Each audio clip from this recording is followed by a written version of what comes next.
Middlesex need 6 wickets on the last day of their LV County Championship match at Wantage Road to complete a 4th win from 6 games and to send Northamptonshire to their 4th successive defeat.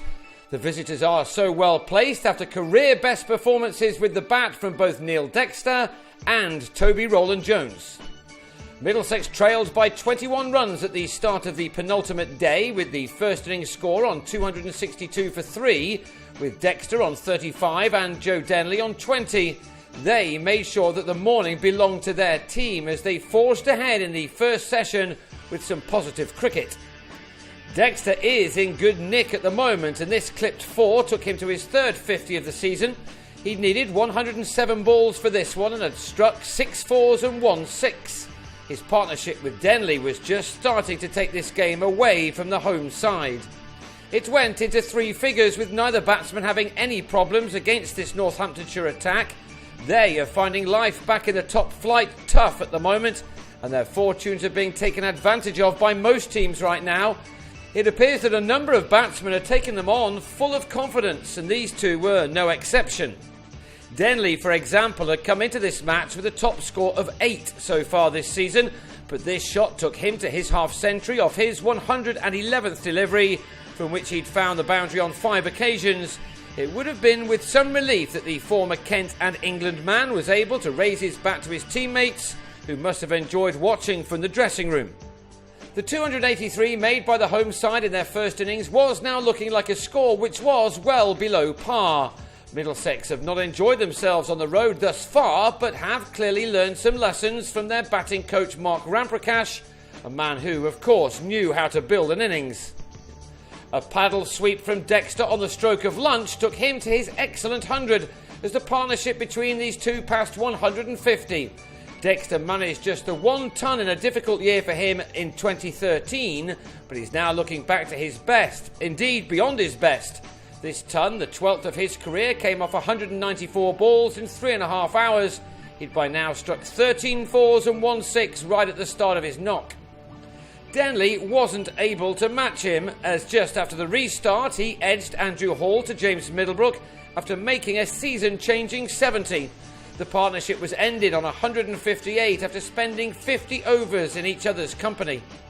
With a total now on 384 for 4 and the lead standing at 101, Dexter was now joined by John Simpson, and these two piled on more pressure on their hosts by adding a further 41 runs in 10 overs. If Northamptonshire thought that the afternoon was going to bring them some more success, they were to be mistaken for now. However, they were boosted when their captain, Stephen Peters, showed some skills by running out Simpson for 18, with the lead at 142. It was just the kind of fielding that can boost a team. They were even happier when Ollie Rayner sliced a shot off Middlebrook to Maurice Chambers, who took a good catch at mid-off, which left the visitors on 449 for 6, and the lead not such an imposing one. However, that all changed as 94 runs were smashed off the next 47 deliveries, this coming only a week after 2 Nottinghamshire batsmen took this attack for 100 runs in just 38 balls. Dexter started the latest onslaught with his second 6. Having earned the best bowling figures of his career just last week against Lancashire, Dexter now had the best score of his career under his belt. This took him to a 150 for the very first time, his previous best being 146 made 5 years ago. His 150 had come off 260 balls with 18 fours to go with his pair of maximums. He has had quite a few days. Rowland-Jones, meanwhile, has had quite a match. This was just one of the 3 sixes he smashed on his way to what was just the second 50 of his first-class career. Some of his shots were huge. This was the moment that he reached his half-century, and what a knock it was from a man who'd earned the best bowling figures of his career just a couple of days before. He now equalled Benny Howell at Gloucestershire for smashing the fastest 50 of the first-class summer. Both did it on the same day off 25 balls, with Rowland-Jones's including 5 fours and 3 sixes. He passed his previous best of 52 by adding another 6, and when he holed out, going for yet another one on 60, Chris Rogers declared, leaving Dexter unbeaten on an outstanding 163. Middlesex ended on 543 for 7 for a massive lead of 260.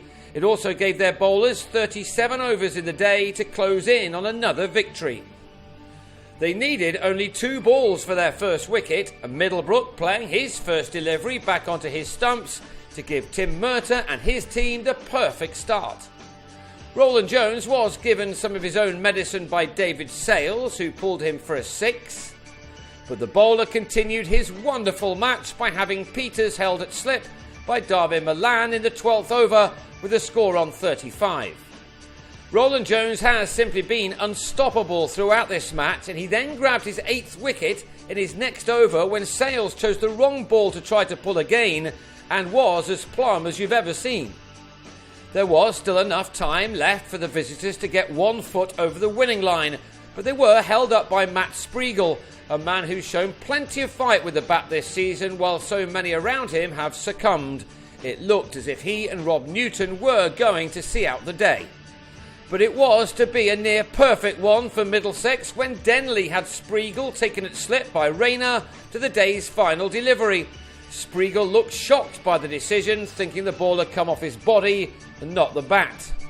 He was given out though, and that means Northamptonshire will go into the final day on 88 for 4 and still 172 runs away from making their opponent's bat a second time. Middlesex will be very confident of a 23-point win, which will put some distance between them and the rest at the top of the table.